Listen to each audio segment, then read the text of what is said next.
بنی اسرائیل، اسرائیل اصل میں یعقوب علیہ السلام کا نام ہے یا لقب ہے یا یعقوب۔ اسحاق علیہ السلام کے بچے نہیں بنتے، مر جاتے، تو انہوں نے نام رکھا یعقوب کہ معنی ہے اس کے بعد بچہ رہے گا، عقب یعقوب یا عقب یعقوب، یعقوب جس کے بعد بہن بھائی ہو، یہ تقاول ہے۔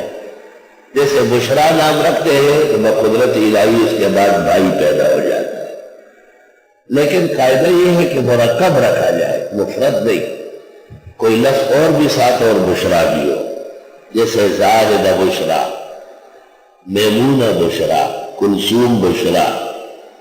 نفس بشرا کے بعد بچے کا ہونا بظاہر مستبعد معلوم ہوا ہے۔ یعقوب علیہ السلام اللہ تعالیٰ کے بہت بڑے عابد زاہد تھے۔ اسرائیل، اسرا کے معنی عبادت، اور ایل سابقہ زبانوں میں عبری کے اندر اللہ کو کہتے ہیں، یعنی عبد اللہ، اللہ کی خوب عبادت کرنے والا۔ یعقوب علیہ السلام کے 12 بیٹے تھے، یوسف بنیامین ایک ماں سے، اور بقیہ 10 یہودا و شمعون وغیرہ دوسری بیوی سے، اور 12 بیٹوں سے 12 نسلیں چلی ہے، اور وہ سب یعقوب علیہ السلام کی اولاد کہلاتے ہیں، ان کو بنی اسرائیل کہتے ہیں۔ اے یعقوب پیغمبر کے بیٹے، بے شک بزرگوں کی اولاد ہونا ایک سعادت ہے، لیکن اس کے لیے اعمال کی ضرورت ہے۔ کنعان بھی پیغمبر کا بیٹا تھا، نوح پیغمبر کا۔ بسری نوح بابدا بنشست، خاندانی نبوتش گم شد۔ نوح پیغمبر کا بیٹا برے لوگوں کا ساتھی ہوا، نبوت کے گھرانے سے اس کا نام نکل گیا۔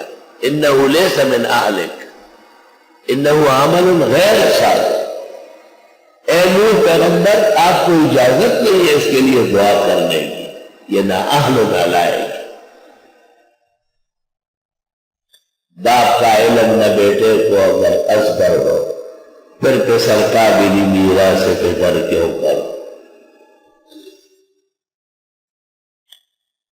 ابن عابدین نے اس پر کتاب لکھی ہے، اس کا نام ہے النفع الظاہر لنسب الطاہر۔ پاک نسبوں کا فائدہ واضح ہے۔ متنبی اپنے بادشاہ کو ایک موقع پر سیف الدولہ کو کہتے ہیں شریف النسبین و نجیب الطرفین، دونوں طرف سے آپ اعلیٰ نسل کے۔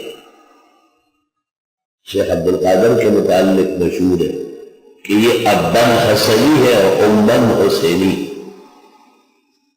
شریف النسبین و نجیب الطرفین۔ ہمارے استاد مولانا مفتی احمد الرحمن کو علماء لکھتے تھے، کیونکہ ان کے والد مولانا عبد الرحمن بھی صدر المدرسین سہارنپور عظیم محدث تھے، اور ان کے سسر حضرت بنوری بھی کائنات کے بڑے فقہاء و محدثین میں سے تھے۔ اس مناسبت سے لوگ حضرت الاستاذ کو کہتے تھے شریف النسبین و نجیب الطرفین۔